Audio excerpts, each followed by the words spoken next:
Hoje no Mundo Vet vamos falar sobre a doença renal crônica. Meu nome é Raiane Kelly, iremos falar sobre essa doença com a doutora Beatriz Costa. Olá, doutora, muito obrigada por receber a gente. E já vamos de pergunta. Como que eu sei que o meu pet está com a doença? Então, eles começam a apresentar um comportamento diferente em relação à caixa de areia, por exemplo, a ingestão hídrica. O tutor, às vezes, relata que o animal começa a urinar em locais diferentes, como no travesseiro, fora da caixa de areia, no chão. E isso chama bastante atenção, porque às vezes eles começam a tomar água em lugares que não têm o costume, né? E esses são dois sintomas, né, da doença, que são a poliúria e a polidipsia. Um emagrecimento progressivo também é uma alteração em casos mais avançados. Tudo isso pode ficar muito pior, inclusive aumentar. Com o animal começa a vomitar, a ter diarreia, e esse caso ficar bem mais agravado. Então, é exigida a atenção do tutor e um acompanhamento também com o médico veterinário.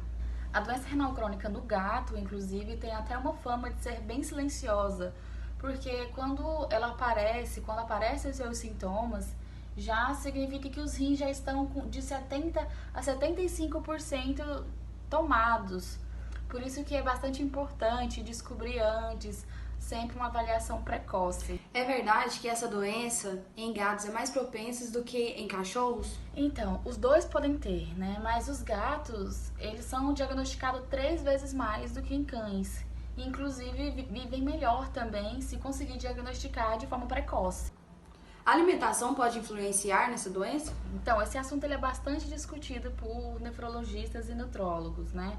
Se o animal saudável tiver uma alimentação saudável, dificilmente ele irá apresentar uma doença renal, obesidade. Então, existem trabalhos que dizem que o pior de tudo na doença renal crônica são os elevados níveis de fósforo. Então, é recomendada uma dieta, inclusive até para gatos idosos, a administração de ração sênior, porém deve ser feita com acompanhamento de um médico veterinário, para ver se esse cão irá se adaptar com essa ração. E é possível, mesmo com essa doença, o animal ter uma possibilidade de vida? Sim, né? Principalmente se for descoberto de forma precoce. Aí que entra os exames de rotina, né? Hoje em dia a gente tem o SDMA, que é um exame que pode diagnosticar precocemente a doença renal. E quais são os tratamentos indicados para um animal que tem essa doença? Então, são 4 estágios que você classifica esse paciente, né? Essa classificação, ela se baseia na sintomatologia e em exames laboratoriais. Quando o paciente ele se encaixa nesses 4 estágios, fica muito mais fácil a prescrição de tratamentos, né, de nefroprotetores.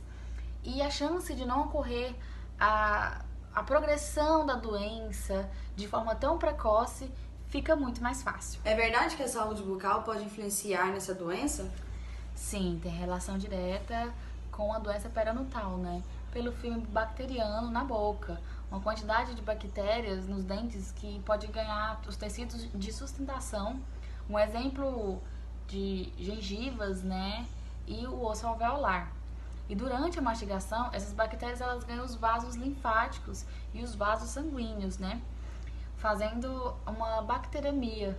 Então, via circulatória e via sistêmica, essas bactérias podem chegar a vários órgãos. Geralmente, elas migram para os tecidos inflamados, mas também podem chegar nos rins. Obrigada, doutora Beatriz, pelas ótimas informações. E quem tiver dúvidas, faça como eu, procure um médico veterinário.